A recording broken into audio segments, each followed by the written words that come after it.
पूर्व प्रधानमंत्री मनमोहन सिंह को उनके जीवन काल में ही श्रद्धांजलि देने के बाद मंत्री हफीजुल हसन चर्चे में हैं। प्रमुख विपक्षी पार्टी भाजपा के प्रदेश प्रवक्ता प्रदीप सिन्हा ने कहा कि सत्ता के नशे में चूर होकर मंत्री ने इस तरह की बयानबाजी की है। साथ ही ये भी कहा कि मंत्री को अभी बहुत कुछ सीखना बाकी है। वहीं भाजपा के आरोपों का जवाब देते हुए सत्ताधारी जेएमएम के केंद्रीय प्रवक्ता मनोज पांडे ने कहा कि यह जानकारी के अभाव में दिया गया बयान है। उन्होंने पूर्व मंत्री नीरा यादव का जिक्र करते हुए कहा कि उन्होंने भी डॉक्टर एपीजे अब्दुल कलाम के जिंदा रहते हुए उन्हें श्रद्धांजलि दे दी थी।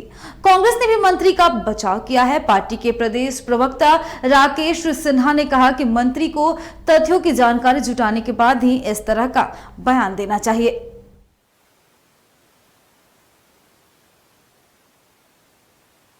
पूर्व प्रधानमंत्री मनमोहन सिंह अभी स्वास्थ्य समस्याओं से जूझते हुए अस्पताल में इलाजरत हैं, लेकिन झारखंड सरकार के एक मंत्री ने उनको श्रद्धांजलि दे दिया मृत मानकर।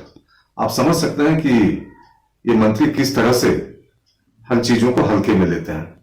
कहीं ना कहीं सावधानी बरतनी चाहिए कि जो व्यक्ति अस्पताल में भर्ती है उसके बारे में पूरी जानकारी प्राप्त कर लें, और कहीं स्लिप ऑफ टंग तो है नहीं है, क्योंकि एक सार्वजनिक कार्यक्रम में उन्होंने इस तरह की शब्दावली का उपयोग किया और श्रद्धांजलि अर्पित कर दी। तो मैं समझता हूं सत्ता का नशा जब सर चढ़ के बोलता है तो बहुत सारी बातों का ख्याल नहीं रहता है लोगों को, और सिर्फ अपने रौ में बहते रहते हैं। और ऐसे मंत्री जो कहीं ना कहीं अपने पिता की विरासत को आगे ले जाने की बात कहते हैं, तो वो परिपक्वता नहीं दिखाई देती।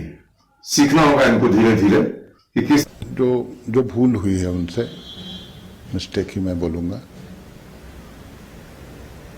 पिछले 2 दिनों से, मैं खुद अपना बात बता रहा हूं, 2 दिनों से सोशल मीडिया में ऐसी गलत खबरें आ रही थी। मुझे भी ऐसा लगा कि हमारे पूर्व प्रधानमंत्री नहीं रहे, लेकिन फिर मुझे लगा कि नहीं, ये ऑथेंटिक नहीं होगा, उसकी विश्वसनीयता पर कोई विश्वसनीय खबर नहीं थी। लेकिन मंत्री जी से यही भूल हुई कि उन खबरों को उन्होंने विश्वसनीय मान लिया या विश्वास कर लिया, और उनके सोशल मीडिया अकाउंट से वो शेयर हुआ है।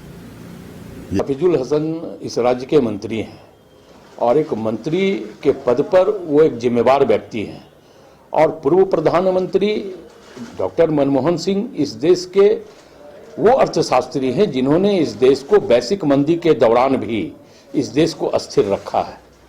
तो स्वाभाविक तौर पे उनके बारे में माननीय मंत्री को पूरी तथ्यों से अवगत हो जाना चाहिए, उसके बाद उन्हें श्रद्धांजलि अर्पित करना चाहिए। तो हमें लगता है कि मैं आपके चैनल के माध्यम से ऊपर वाले से, भगवान से यह विनती करूंगा कि डॉक्टर मनमोहन सिंह स्वस्थ हो जाएं, दीर्घायु हों, क्योंकि मनमोहन सिंह का दीर्घायु होना और स्वस्थ होना सिर्फ कांग्रेस पार्टी के लिए नहीं बल्कि इस देश के लिए भी महत्व रखता है।